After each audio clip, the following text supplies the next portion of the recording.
HD.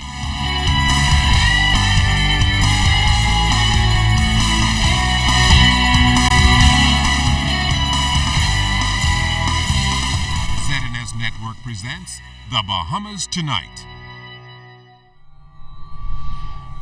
This portion of the news brought to you by BTC Everyday. With a record murder figure last year and 3 for the new year, a new crime-fighting strategy is about to be unveiled. Good evening, everyone. I'm LaDawn Davis. Topping the news tonight, with a crime concern for all, the nation's chief says they will continue to implement new measures to tackle crime head-on. This week, the national security chief spent 2 days in Washington at the Federal Bureau of Investigations, looking at strategies implemented there, which is taking a bite out of crime.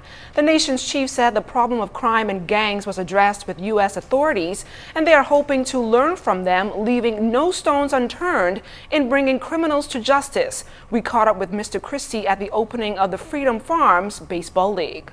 The police commissioner is about to launch a new crime program, a new initiative.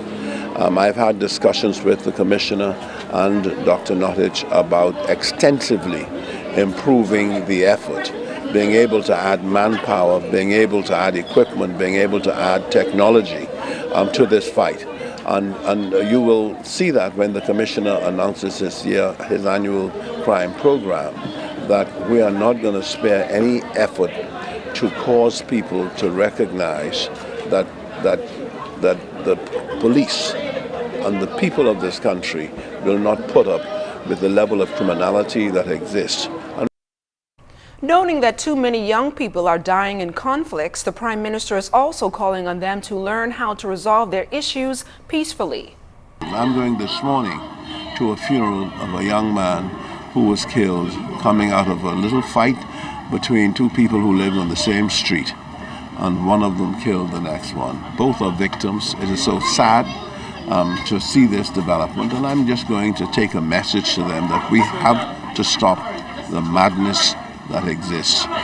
We have to cause people to reflect and to think about their own lives, to think about their own conduct, and to know that if they want to live a comfortable life, they must avoid being a victim one way or the other, a victim that is hurt or a victim that inflicts the hurt. The Prime Minister is not the only one talking about the challenges crime is having on this country. A leading player in the business community noted the implications of that recent United States security advisory. Jimonita Swain tells us tonight that the businessman is suggesting that more could be at stake. The harsh reality is we are long past the point of concern. Bahamas Chamber of Commerce and Employers Confederation Chairman Gowan Bowe commenting on the state of crime and its impact on businesses. He also presented the wider implications of that United States Embassy advisory discouraging Americans from patronizing local jet ski operators. Bowe says the possible fallout from that could spill over into other water sport areas, especially since the country offers itself as a place for sun, sand, and sea. That type of warning is also suggesting don't patronize the Bahamas, because when I look at a water sports industry and I have the impression that it's lightly regulated, then ultimately when I come to the Bahamas, what am I coming for? Sun, sand, and sea. Sea is a very large part of that, and if we lose that aspect of the sea, persons that come, some want to lay on the beach, but a number want to go diving, snorkeling, riding jet skis for the simple beauty of riding around the islands. Aside from that, he said local businesses immediately have to count the cost of security. There's no business that can open up now where they're not thinking about cameras, not thinking about security guards, not thinking about having armed policemen, on off-duty armed policemen and others to help protect their premises or help to protect their assets that they have.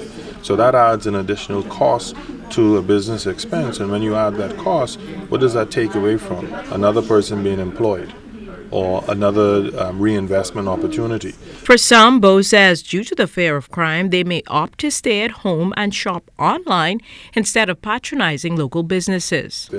If you can do it all online, you start to do it online. If I start to do it online, there's less requirement for the cashiers, person stocking shelves, because it becomes warehouse management, and you see the move away from where would be the stimulus in the economy. At the end of the day, Bose suggested it may really be time to go back to basics and strengthen the family structure while addressing any other inequalities that may exist. Chibanita Swain, ZNS Network News.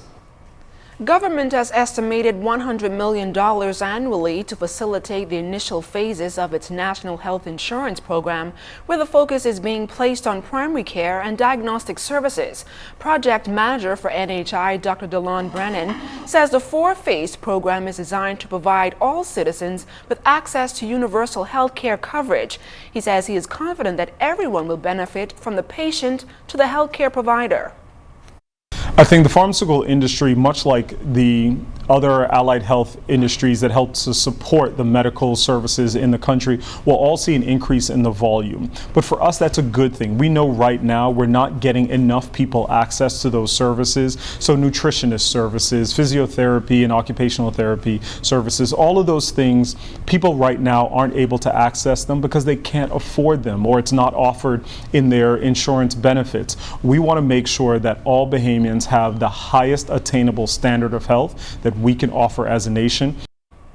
Still on NHI, the National Insurance Board has engaged an additional 135 people on New Providence to facilitate the large amount of people expected to register for the National Health Insurance Plan. One of the new additions to the team, Sharia Fraser, says she was unemployed for the last 9 months and is thankful for the opportunity to assist in getting the health plan off the ground. Tasked with the job of getting some 215,000 people registered and cleaning up NIB's database, Fraser says she and others are prepared.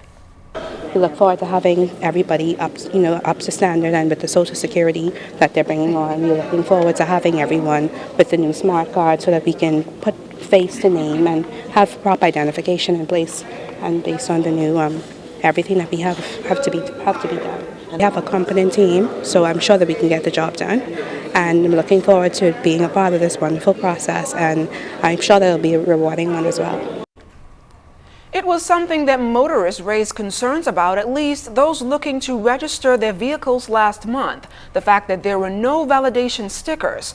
Well, officials from the Road Traffic Department are now apologizing for a shortage of those stickers, saying it was an error in ordering.